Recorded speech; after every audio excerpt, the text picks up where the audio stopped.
Vai ir jēgas pirkt šīs parastās Sony Prime lēcas, jeb latviski teikt objektīvus? Šis ir Sony FE1850. Šis ir Sony 1885. Man vienmēr licēs jautājums, come on, šīs ir tik lēts, šo es uz akciju Sony centrā dabūju par kaut kādiem 150 eiro.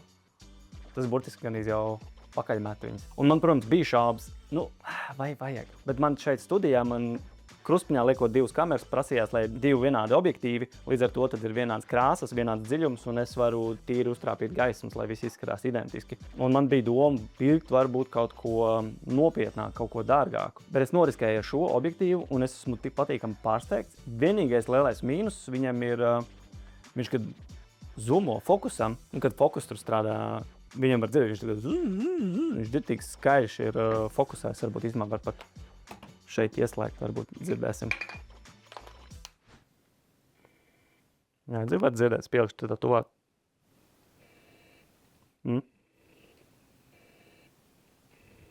Tas būtībā arī ir vienīgais, vienīgais mīnus.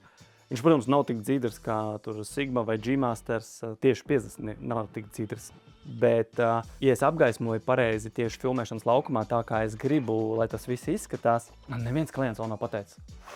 Tev ir tas 50 milimetrīgais 1.8, tas jau īstenībā ir tas budžeta objektīvs. Un es esmu vienkārši pārsteigts. Ja viņam nav paredzēts laika tam fokusam staigāt, bet viņš diezgan fiksēts vienkārši uz vienu cilvēku, kurš runā, kā uzlikt uz šādu B kadru. Super. Tā kā, ja tev vajag šādu tipu objektīvu, ķer ciet, kamēr tur vēl Sony redzīgs atlaids. Un es skatījos, ka viens tirgoja lietot, man liekas, pat pa 130 arī kaut kādiem eiro. Un šis te otrs, kas, manuprāt, viņš ir tajā pašā kategorijā Sony. Tas ir tieši 85 milimetrīgais. Viņš ir labāk sajūt, nav tik plasmasīgs, mazliet dārgāks viņš ir, bet šis ir mans otrs mīļākais objektīvs. Reāli, otrs mīļākais objektīvs. Tieši filmējot profilu bildi, to tēlu, to izpludināšanu, viņš paņem tik skaisti. Es pat nevaru īstumā vārdos ielikt.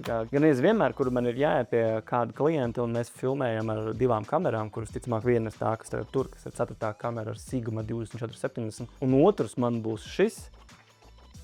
Šis kadrs ir tas, caur šo objektīvu, ko cilvēki parasti viņi ieraug, viņam tās kā, wow! Viņš tik smuks, tik dzidrs, tas aizmugurē dziļums, viņš ir tik izteikts. Šis ir mans otrs mīļākais objektīvs. Otrs, tāpēc, ka pirmais ir Sigma 2470, tas, kas tagad arī uz tās kameras ir.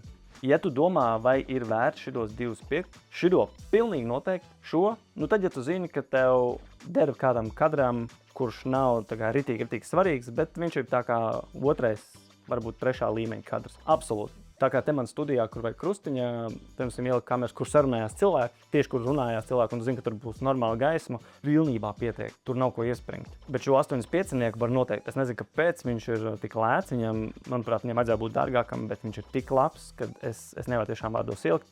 Ja tev sanāk pa ceļiem viņu pirkt, ir lietot un tā, ķer, vai arī vienkārši atsūt man linku, pasaka, hei, Ārvi, kurš tas objektīvs ir tik lēti, kaut kur tirgojās. Es noteikti nopirkšu, lai vienkārši man ir vismaz 2 vai varbūt pat 3 tādi, lai stāv skapī kaut kur nolikti kā backups.